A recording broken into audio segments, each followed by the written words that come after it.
Melissa Jefferson-Wooden. MJ Dubs. She continued her season of dubs only. 10-6-6 to continue her unbeaten streak. That's 10-6 in back-to-back races now. Now, a couple months ago, I backed Julien Alfred to do the double at the World Champs. And some of you at the time agreed, some disagreed. But now with Alfred out with a hamstring injury and Melissa Jefferson-Wooden running these ridiculous times against everyone, no one has been able to beat her this season, even Julien Alfred herself. Is she the favorite going into World Champs? Now, I'm not going to change my pick because I'm sticking to that. Assuming Juju returns to peak fitness before Champs, because if not, it's a long day, I won't lie. But objectively, I think people believe, based on the times that she's been running so effortlessly and all the athletes that she's just been holding off pretty comfortably, that when it comes to the 100 meters, it is her race to lose. But outside of Julien Alfred, who are her contenders for this title? But let's not forget about reigning world champion Sha'Carri Richardson, because she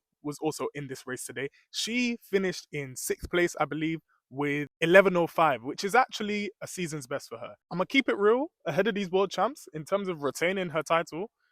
It's not looking good, bruv. Now, like many athletes, she's been dealing with, trying to get herself back into physical fitness, managing her body, injuries, all those different things. But as I've said, we're a month away now from these world championships, and she has not shown any glimpse of form that we saw last season or the season before in which she won those champs. So much so that I'll be honest, if she did not make the final for the 100, would I be shocked? Not entirely, but if she managed to make the final and managed to medal, would I be shocked?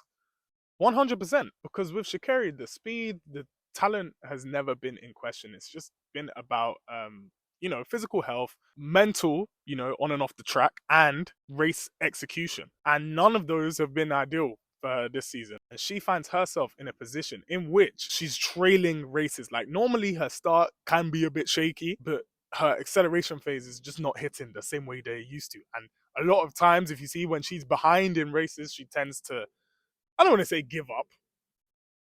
I could say give up if I wanted to, but let's just say ease off the gas. Like that 11:05, if she ran through the tape, could have easily been a sub 11. But because she was, so far behind the field, I also don't know. I've been trying to find like interviews and stuff, so I don't know how her physical health is right now. But what I saw from her interview at US trials was that she felt healthy and ready to build her way, back to prime form for champs. And we're just not seeing it right now. How will you be spending these 2 weeks getting ready for USA's? I will be spending these 2 weeks, now that I have the confidence of health, I'll be spending these 2 weeks just working on speed endurance and knowing that when I come back here to the Magic Stadium, I'm going to be at my fullest and more confident in not executing just a healthy race, but a speedy race too. But let's get back to the topic at hand here, because we've spoken about the 100 contenders, and on the 200, it's still predominantly Melissa Jefferson-Wooden and Julien Alfred. Again, assuming that Julien Alfred gets back to full health at the start of the champs and form. But today, we saw a season's best from one of the greatest sprinters ever,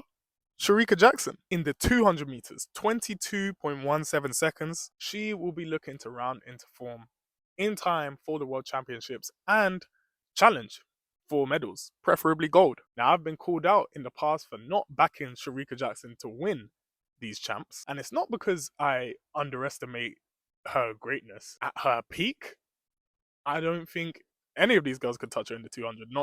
No Gabby Thomas, not Melissa Jefferson-Wooden, not Julien Alfred. This version of them, who knows what they're going to go on to achieve, right? I don't think any woman alive could touch Shericka Jackson, prime Shericka Jackson, right? So the question is not about Shericka Jackson's peak speed in her career. It's about this season, right now. Can she reach those 21 mids? Because that's what I think is going to be needed to win this championship. Maybe a 21 6, 7, and I think it's possible. Like, I'm not going to rule her out and say that she cannot run that, but I personally just think that I saw Julien Alfred run the 21.71 on that London track, and she was chilling, yeah, in the first 100 of that. The way that she finished that race, I don't see this version of Shericka Jackson beating her. That's just my personal opinion. I don't think that's an absolute. It's just an opinion. But what do you think? What do you think the podium will be? Will it be any of the athletes that I've just mentioned, or am I sleeping on someone else? Like, say, a Gabby Thomas,